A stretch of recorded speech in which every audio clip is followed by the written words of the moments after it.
I invite Clive Knowles to come, a really exciting project, and I'm sure you'll be amazed by it. Clive.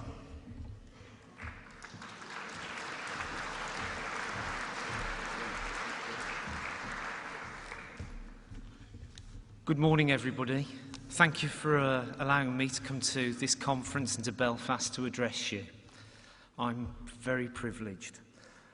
Sitting at the back there for probably the last half an hour, my nerves have increasingly got worse, so hope you make some allowance for that. Actually, I feel most sorry for all of you now because listening, you've gone through prostitution to slavery to worldwide conflict, and now I'm going to take you into street crime and knife crime in particular.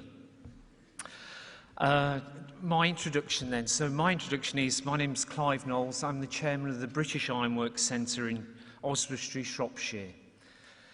And we are a visitor destination and we're a metalworking centre, so we effectively represent the UK in all types of metalworking and have all of the different metalworking trades there.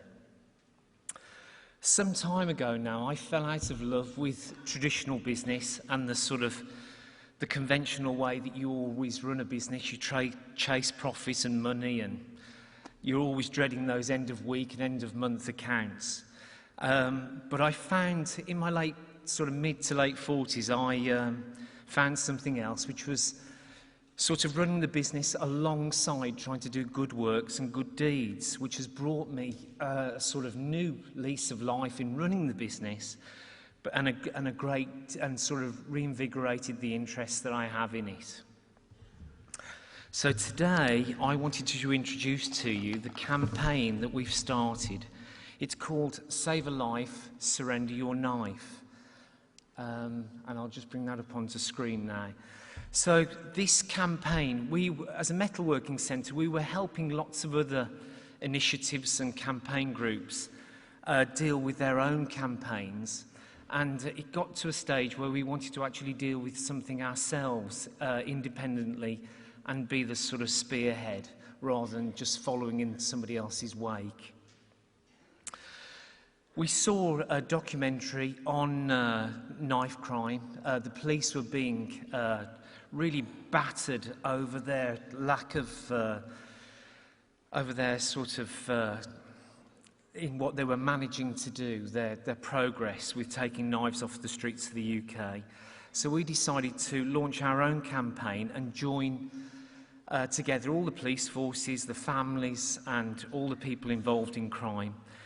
You can see one statistic there, that's 2013, and they take a while to update these figures, but 1,000 people in 1 month affected by knife crime in London alone.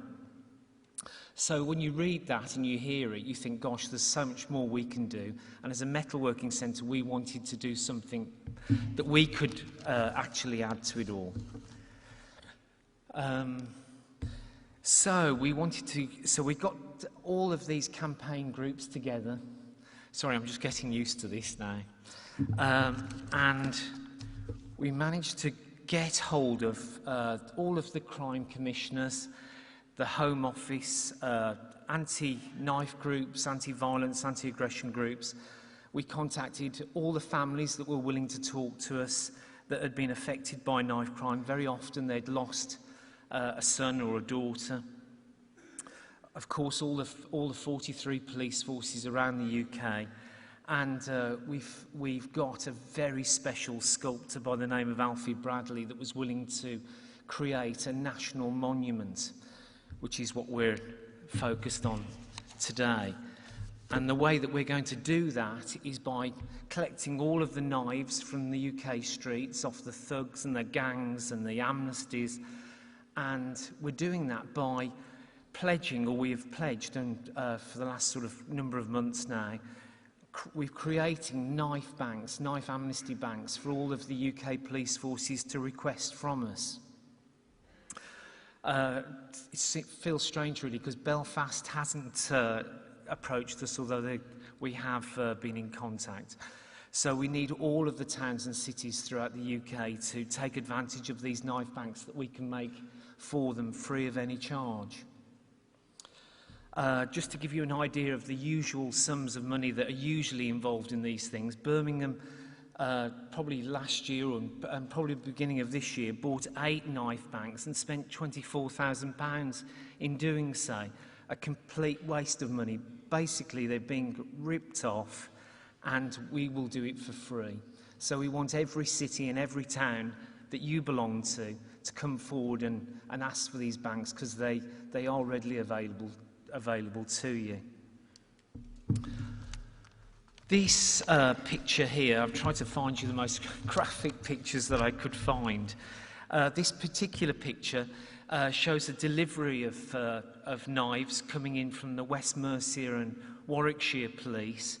I think it totalled about 5,000 or 6,000 blades in there. As they're tumbling out of that skip, the skip delivery driver wouldn't leave the skip, so he insisted in tipping it out. Unfortunately, in amongst all of the blades, which are a lot of them, as you can see by the picture there, are in biohazard tubes. They're all covered in blood.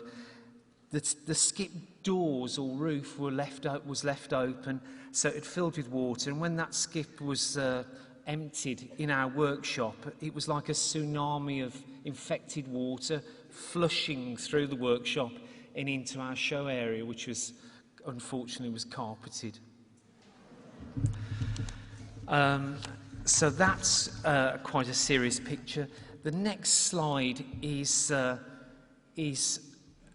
very recent. This is a picture of one of our collection vehicles. Usually these vehicles go out with big steel drums or chests that are all secured.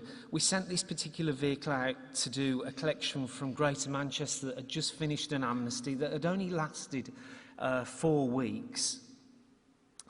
And we had to sort of dispense with these chests, these secure chests inside the vehicle, because the amnesty had brought in an enormous amount. I think that just in that collection alone was something around 5,000 or 6,000 too. It just gives you a little insight into how many people are either carrying knives or actually using them as a weapon. The next slide shows you the number of biohazard tubes. So, you know, when people think, oh, it's, you know, you're going to collect knives from the WI, they're going to be butter and scone knives, they're not. You know, it's very well worthwhile, this project. All of those knives there in those tubes are infected knives, so the volume is enormous. I think as it says there, we've opened 10,000 biohazard tubes over the last few months. The next slide shows the young sculptor, the sterilising process that we have to go through to actually clean these knives. So once they're actually open, they have to be sorted, cleansed, sterilised. We boil them and soak them in sort of sterilising fluid and boil them in hot scalding water before he's allowed to sort of start touching them in order to work with them.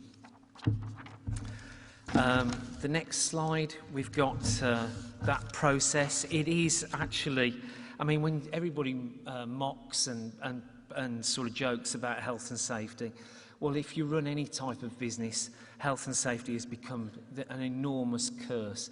But you take on something like this and it becomes monumentally different, in as much as I couldn't even carry the health and safety manual on this on the plane to show you. It's quite ridiculous. I'm sorry about this if there's anybody sort of fickle-stomached or has, or easily offended. But to give you an idea of the sort of knives that... actually, this isn't working now. Can I go to the next slide? Could we go one back? Yeah, that's the degree of staining that the knives have. I think somebody's deliberately taking that off screen. Maybe it's for your benefit. But there is a terrific amount of blood, and it all has to come off and has to be clean enough for the guy to work with. To give you some idea, next slide please.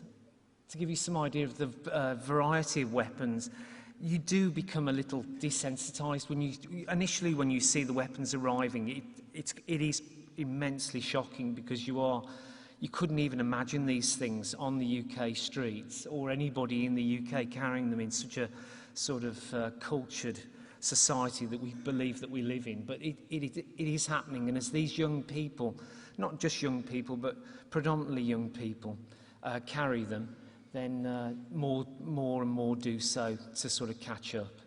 I've just been told that my time is completely up, sorry. So I've got to bring it to a close, but we do need all of the Rotarians and all of the districts to help us collect knives, and I will be in the foyer for you to speak to later, and I will be handing out leaflets on how we can collect knives from your areas. Thank you very much.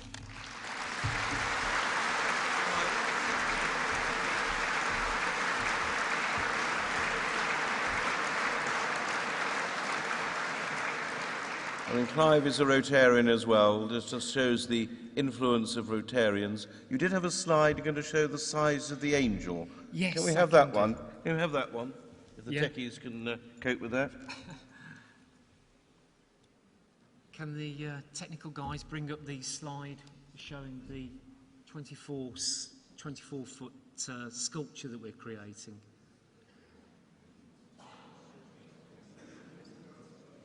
No, maybe not. All right, I know it's big. We're going to make a big angel out of all those knives, so the angel wings you can imagine and everything. Here it is. Here we are. There you go. There's. I'm standing at the top of the scaffold. It's 24 feet high. It will be completely covered. The whole skin canvas of this angel will be blades. The blades will all be on edge.